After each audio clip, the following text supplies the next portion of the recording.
Hey everyone, welcome to this explainer. Today, we're diving into what is absolutely the most complex industrial ecosystem ever built by human beings, the semiconductor industry. You hear about chips all the time in the news, but today, we're going to break down the actual business behind them. You know, we all shell out serious cash for these high-end devices from major tech brands. You hand over your money for a smartphone, a slick laptop, or a smart car. But if you want to know who is really cashing those checks, we have to look way deeper into a completely hidden supply chain. Our main focus today? The money.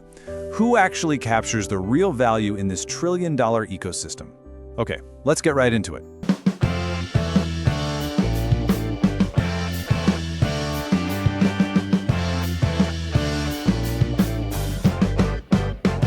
Here's our roadmap to decode this whole ecosystem. First, the semiconductor illusion. Second, architects, design, and IP. Third, builders, foundries, and fabs. Fourth, machines that make machines. Fifth, the hidden chip players. And finally, number 6, following the semiconductor money. All right, section 1, the semiconductor illusion. Semiconductors are literally everywhere, right? These microscopic switches that process and store data power basically everything. From that smartphone in your hand to your car's brakes, life-saving hospital gear, and even satellites orbiting the Earth. But here is the grand illusion. When you drop $1,000 on a new phone, you kind of think you're buying a product made entirely by just that one brand on the box. You totally aren't. You're actually buying the end result of a massive global network. The real business opportunity comes from making those microscopic operations faster and cheaper, and the big money isn't just sitting at the consumer level. Section 2, architects, design, and IP. Okay, this is where things get really fascinating. There's this hidden business model called IP licensing. A massive chunk of the money in the chip industry actually flows to companies that never build a single physical product. No way, right? Instead, they design the processor architecture. Think of it like the foundational blueprint. Then, they license that highly valuable intellectual property out to other companies for a royalty. It is an absolute powerhouse of a business model.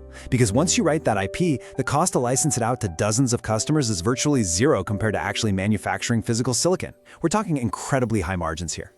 Which naturally brings us to the great divide in the industry. It used to be that companies did everything themselves, the whole shebang. But over time, a brilliant split happened. On one side, you've got fabless companies. They focus 100% on just designing the chip using specialized software. That's electronic design automation, or EDA. Because they don't own the factories, their capital needs are way lower. On the flip side, you have the foundries. These guys focus entirely on actually manufacturing the chips that the fabless guys design. Moving on to section 3, builders, foundries, and fabs. To really grasp where the big money goes, you have to understand the sheer mind-bending difficulty of what these foundries actually do. Building a modern chip is quite literally like constructing a skyscraper where every single floor is thinner than a human hair. They have to place components with microscopic accuracy. There is absolutely zero margin for error. If a single tiny speck of dust lands on a wafer, boom, it's ruined. That's exactly why these fabs are the absolute cleanest industrial environments on the planet, meticulously controlling temperature, humidity, and even tiny vibrations to impossible standards. And because of this insane level of precision and the relentless race to pack in more, smaller transistors for better performance, a modern fab requires billions and billions of dollars in capital investment just to open the doors. The economics are just staggering. But here's the catch. Foundries capture immense value because they provide a manufacturing backbone that almost nobody else on Earth can pull off. They take on the massive financial risk, and in return, they get to charge a premium for turning a designer's software dream into physical reality. Section 4, machines that make machines. So those billions of dollars the foundries spend? A huge chunk of it flows straight into the pockets of a very small handful of companies that build the manufacturing equipment itself. The absolute pinnacle of this tech is EUV lithography. This process is so insanely complex, using powerful light sources and crazy advanced optics to print patterns at an atomic level, that the very few companies making these machines hold a literal geopolitical choke point over the whole industry. Seriously, you could have the best chip design in the world, but without access to these specific machines, it's just useless code. Therefore, these equipment makers can command absolutely staggering prices and capture incredible value. Section 5, the hidden chip players. Now, outside of the main processors, a massive slice of the industry's revenue goes to companies focused entirely on memory. Memory chips are obviously crucial. They hold the data and everything from your phone to those giant AI data centers. But the memory business is a totally different beast.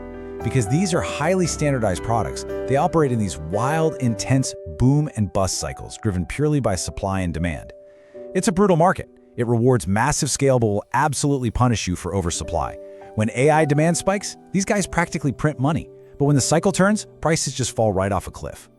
All this complexity naturally leads us to the next massive frontier, advanced packaging.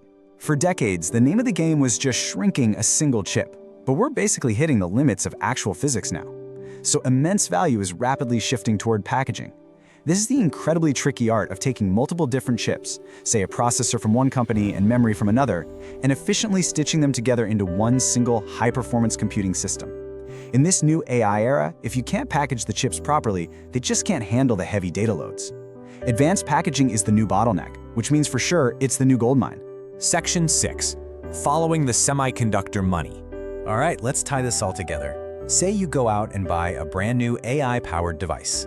Here is exactly how your cash cascades down the chain. Step 1, the device manufacturer, the brand on the box, takes their cut. Step 2, the fabless chip designer gets paid for the brain inside the device. Step 3, that designer pays the foundry that physically baked the silicon. And step 4, the foundry pays the equipment maker who supplied those magical EUV machines. Just one single consumer purchase creates a massive wave of revenue across an entire global ecosystem. This breakdown perfectly highlights the core lesson of the semiconductor business. The real financial winners aren't always the flashy brands selling the final device to you and me. The most profitable players are the ones who hold something that's almost impossible for anyone else to replicate. IP licensors pull in massive royalties, foundries leverage their enormous scale and capital walls, and equipment makers supply those totally unreplicable tools. You know the old saying, in a gold rush, the people who make the most reliable money are the ones selling the pickaxes. That is exactly what's happening here. Because these tiny pieces of silicon are baked into everything, from cars to AI data centers to national defense systems, computing power has become the ultimate strategic asset of our modern global economy. We're literally seeing entire nations pouring billions of dollars into this just to ensure they aren't cut out of this exact supply chain. It is way past simple business competition now. We're talking about pure economic independence. Which leaves us with one final, pretty vital question to ponder. The next time you grab your smartphone, boot up an AI app, or even just start your car, think about that massive, hidden global ecosystem of designers, foundries, and equipment makers working behind the scenes. Ask yourself, who really controls your infrastructure? Thanks so much for joining me on this explainer today. Keep questioning the tech around you, and I'll see you next time.